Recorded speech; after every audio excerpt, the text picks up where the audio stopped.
President Tinubu reaffirms commitment to fostering dialogue and healing across ethnic divides, honors Ogoni Matthias. The NFIU has strengthened its efforts to ensure reporting entities understand and comply with anti-money laundering and countering financing obligations. The Senate to improve federal government's anti-corruption drive as Nigeria struggles to exit Financial Action Task Force grey list.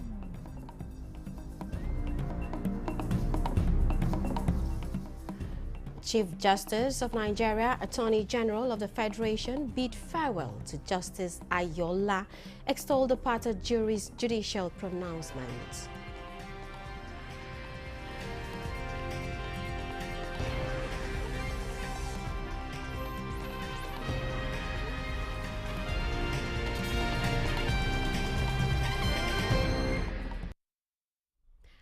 Hello and welcome to the news on NTA NEWS24. We are live in Abuja. I am Comfort Fashim. The Joint Arab-Islamic Summit is currently going on in Riyadh, Saudi Arabia. Finding a diplomatic end to the Israel-Hamas crisis tops the agenda, with world leaders emphasizing collective need to end the war in Gaza and humanitarian crisis. President Bola Tinubu is leading Nigeria's delegation to the summit. He says the world has a moral obligation to end the war as he advocates for a two-state solution and compromise to bring hostility to a halt. I call upon all of us to come together in solidarity, to stand firm in our resolve, and to work towards peaceful coexistence, free from fear and violence. Together we can turn the vision of a two-state solution into reality. I say until then, we cannot relent.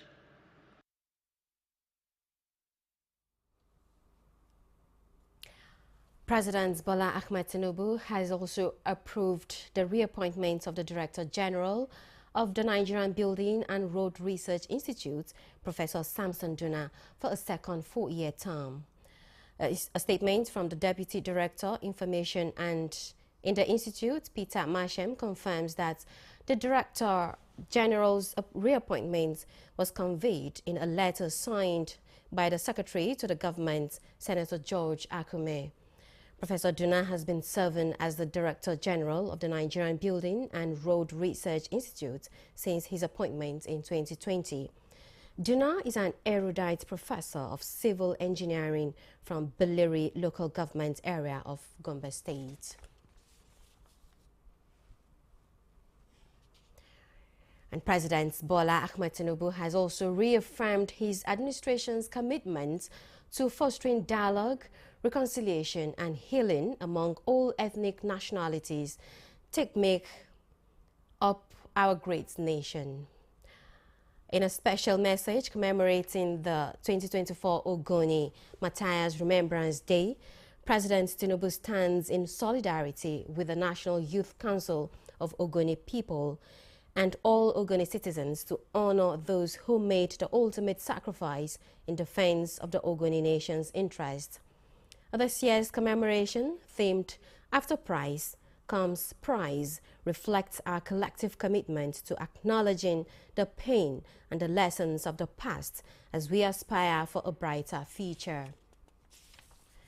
We honor their memory by recognizing the sacrifices made and pledging to strive for a future characterized by peace, justice, and sustainable development for all communities, particularly those in the Niger Delta, said President Tinubu.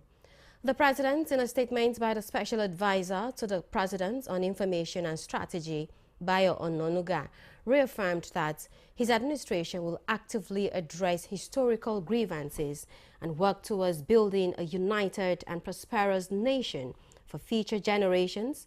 This vision will also be realized through constructive engagement and mutual respect. Oil was first commercially discovered in Oloibiri, Ogoniland in 1958. The subsequent struggles of Ogoni leaders to protect their environment from harmful oil exploration were met with severe repression, culminating in the tragic execution of Ken Saro-Wiwa and 8 other leaders in 1995. And as we remember the Ogoni martyrs, let us honor their legacy by committing to a future where such injustice are no longer tolerated and where the voices of all Nigerians are heard and respected, President Tinubu said. While Nigeria's leading agency in the fight against economic and financial crimes, EFCC, records milestone by way of assets recovery and conviction in the last 1 year, the country is, however, still struggling to exit the grey list of the Financial Action Task Force, FATF. The FATF considers Nigeria as a safe haven for supporting money laundering and terrorism funding. National Assembly correspondent Lami Ali reports on the Senate oversight visits to anti-corruption agencies in Nigeria. Nigeria is not the only African country on the grey list of the FATF. It is also not relenting in tackling the menace of corruption head-on, as affirmed by the chairman of the EFCC when he hosted the Senate Committee on Anti-Corruption and Financial Crimes. Made asset tracing and recovery one of our key objectives. And of course, we are happy to report to you in the last 1 year, we have done close to 250 billion. We have a relationship with the Accountant General's office now. We have been given access to GIVMIS. We want to monitor releases live and where the money goes. As the Nigeria Financial Intelligence Unit, the director also said deployment of technology and improved funding are required to effectively tackle financial crimes. The NFIU has strengthened its efforts to ensure reporting entities understand and comply with anti-money laundering and countering financing terrorism financing obligations. Financial crime taxes demands a continuous investment in technology and training. Despite these challenges, there is confidence that Nigeria has what it takes to make a difference, as confirmed by the chairman of the Independent Corrupt Practices Commission. About 50 billion naira has been lost by African continent through illicit financial flow. As a result of that, the head of state of African countries agreed amongst themselves that there is need for Africa to come together, and through the glory of God, I was elected as the first chairperson of Africa's Recovery Practitioners Forum, whereby I was saddled with the responsibility of galvanizing the support and also to mobilize all the African corruption agencies and African recovery institutions in order to ensure that the stolen asset, the asset of African artifacts taken outside the African continent are identified, traced, recovered, and bring back to Africa. The Senate committee, at the end of the oversight visit, says it would provide necessary legislative support for the agencies to function effectively. To support them through budgetary provisions. We also look at we are also going to look at their laws to make sure that they make them to amend them, to give them more power and to ensure that they are efficient. The oversight visit is to assess the performance of the agencies in the implementation of the 2024 budget preparatory to the presentation of the 2025 appropriation bill. Lami Ali, NTA News. The chairman of the Economic and Financial Crimes Commission, EFCC, Ola Olukoyede, is seeking lawmakers' support for increased funding to be able to effectively carry out its mandates, especially tackling financial crimes emanating from emerging technologies. This is as the Anti-Graft Agency played host to the Senate Committee on Anti-Corruption led by the chairman, Emmanuel Udende, during a pre-budget oversight to the Commission headquarters in Abuja. Tokpe Alabi reports. The Economic and Financial Crimes Commission (EFCC) 2024 budget proposal was 76.586 billion naira, representing a 53.48% increase from 2023 49.901 billion naira. The Senate Committee on Anti-Corruption, led by the chairman, Emmanuel Udende, are on a fact-finding oversight to evaluate the Commission's performance in the outgoing fiscal year. What the executive brings is a draft. It's only when we agree and pass that it becomes law.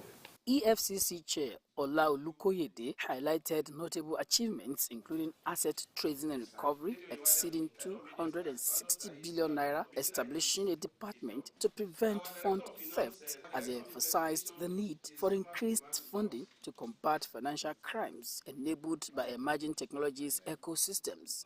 I don't need less than 300% of the last year budget you approved for me to work this year, and I must be serious. If you want this work to go on, there's a software I'm trying to procure just to investigate cryptocurrency and this the virtual currency trading and all of that, which is a major problem to us.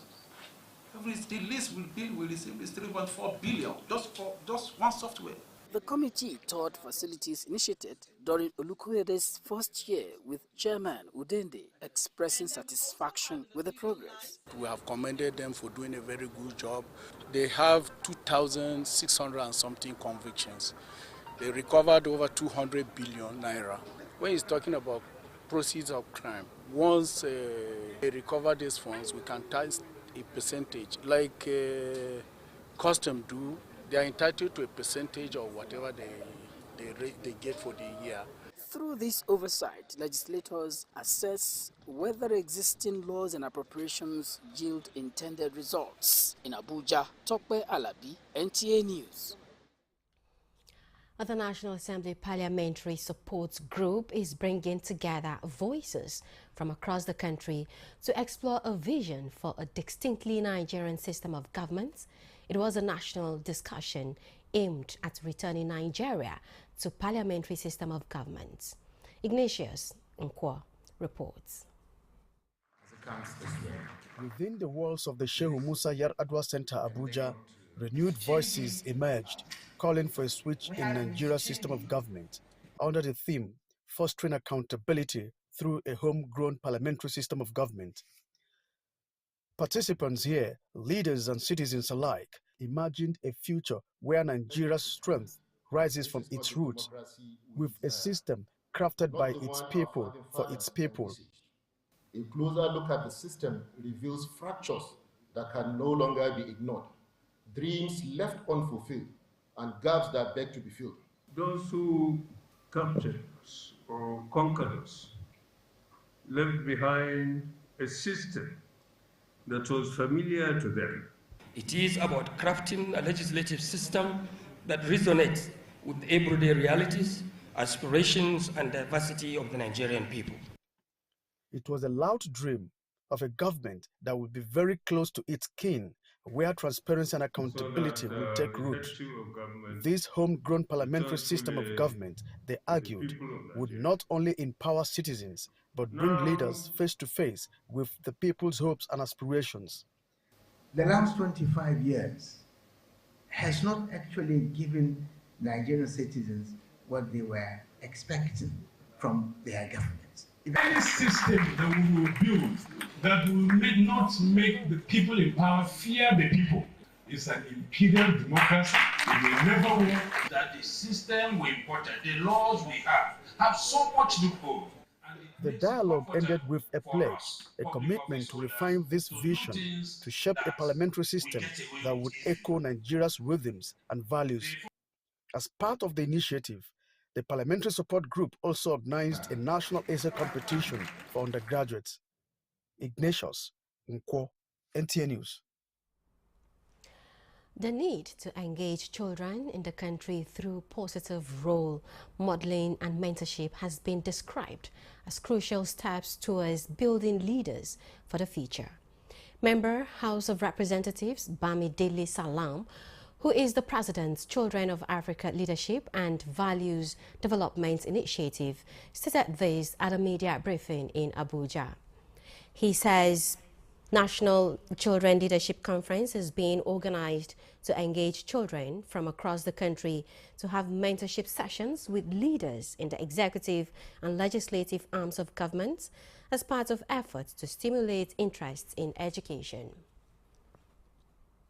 In attendance, we are hoping also to have a session with the children to be facilitated by the Right Honorable Speaker of the House of Representatives, the Right Honorable Tajuddin Abbas, who will be having a session with the children drawn from different states of the Federation.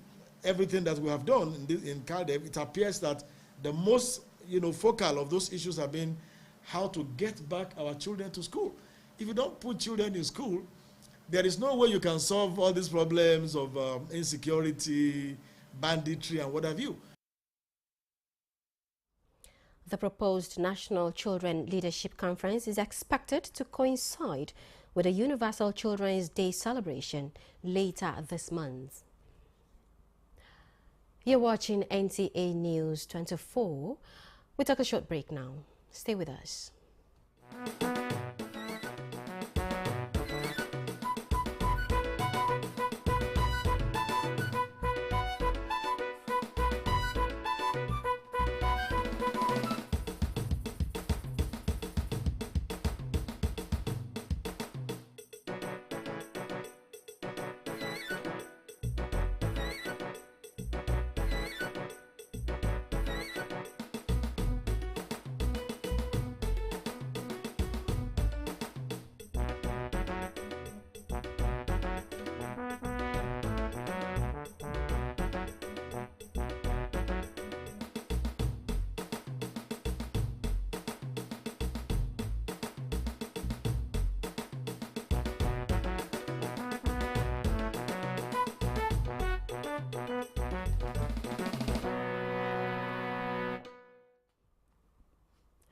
Moving on, the Chief Justice of Nigeria, Justice Kudirat Kekereekun, and the Attorney General of the Federation and Minister of Justice, Lateef Fagbemi, SAN, have extolled the judicial pronouncement of late retired Justice of the Supreme Court, Justice Olayinka Ayola, for upholding the banner of justice, equity, and fair play. This was at a valedictory court session in honor of the departed jurist held at the Supreme Court. Chukwunonso Nwabweze reports. The Chief Justice of Nigeria, Justice Kudirat Kekereekun, who led other justices of the Apex Court to the special court session, paid an outstanding tribute to the late Justice Olayinka Ayola, whose service to the nation's justice system remains a reference point to members of the bench and the bar. The judicial pronouncements have deservedly occupied vital pages of law books across Africa. He was a quintessential judicial icon who bestrode the judicial landscape with honor and great panache. The Attorney General of the Federation and Nigeria's Minister of Justice, Lateef Fagbemi, SAN, including the Chief Justice of the Gambia, Hassan Jallow, who was represented, lauded remarkable contributions of the late jurist to the promotion and preservation of the rule of law. He ranked among the very few Nigerian judges that have shaped the course of justice beyond the shores of Nigeria and set many milestones in different fields of human endeavors. He was a bright star in the chain of jurists who contributed to and enhanced the long tradition of the excellent judicial cooperation between the Gambia and the Federal Republic of Nigeria.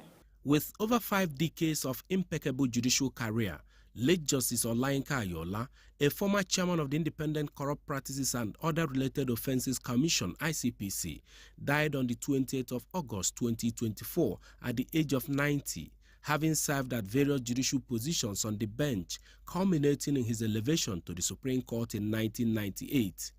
Between 1980 and 1999, Justice Ayola was seconded to the Gambia and Seychelles, where he rose to serve as the Chief Justice of the Gambia and President of the Court of Appeal in Seychelles. Chukwunonso Nwabweze, NTA News. Musiliu Akinsanya, also known as MC Oluomo, has taken the oath of office as the National President's National Union of Road Transport Workers, AURTW, after being elected by the Southwest Zone of the Union, Oyeyemi Ajayi, has the details.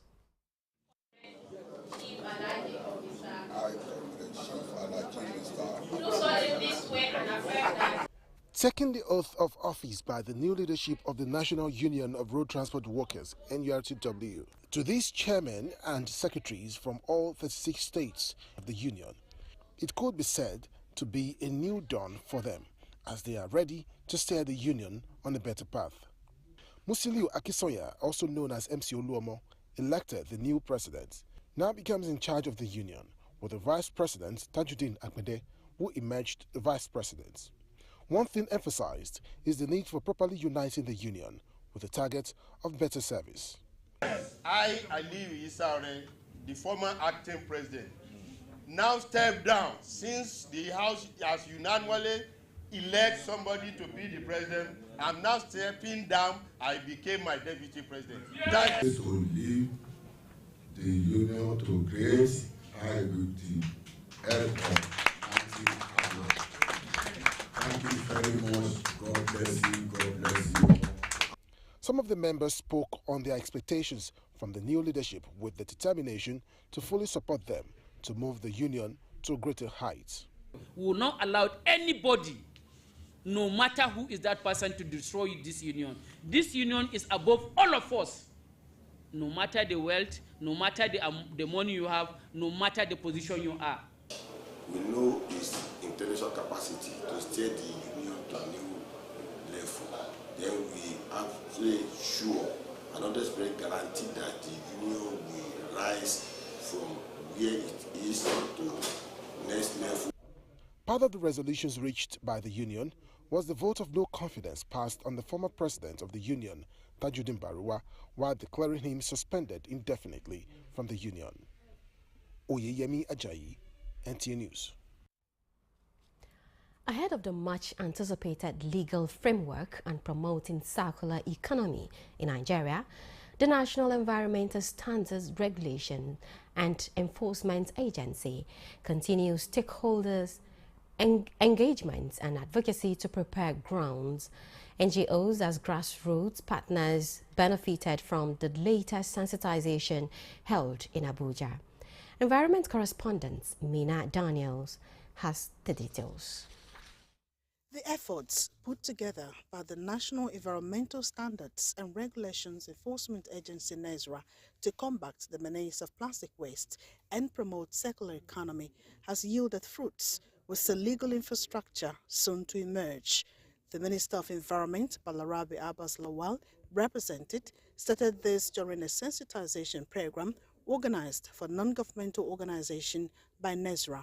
Together, we can educate communities on the dangers of single-use plastics, promote sustainable alternatives, for example, reusable bags, refillable bottles, support policy changes.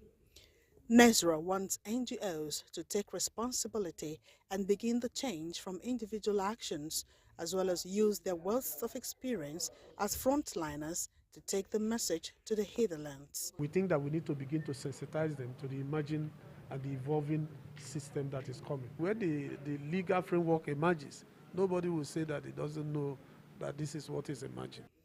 Participants from various NGOs as well as stakeholders pledged support to NESRA in the fight to rid the environment of single-use plastics and curtail its menace in a bid to sustain environmental health. Waste pickers are very, very important in the circular economy value chain. We buy granite in one ladder, we buy this in another ladder and what have you, but when we go with our basket, that will save us from wastage. The sensitization featured a hybrid technical session and offered a platform for exchange of ideas and networking aimed at changing the narrative.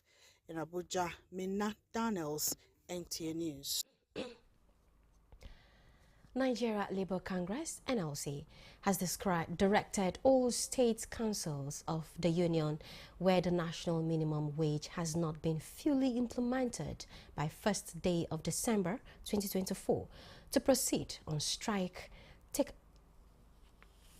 The union issued this directive after its National Executive Council NEC meeting, which was held in Port Harcourt, Rivers State, to address urgent issues facing Nigerian workers and the Nigerian nation in a statement.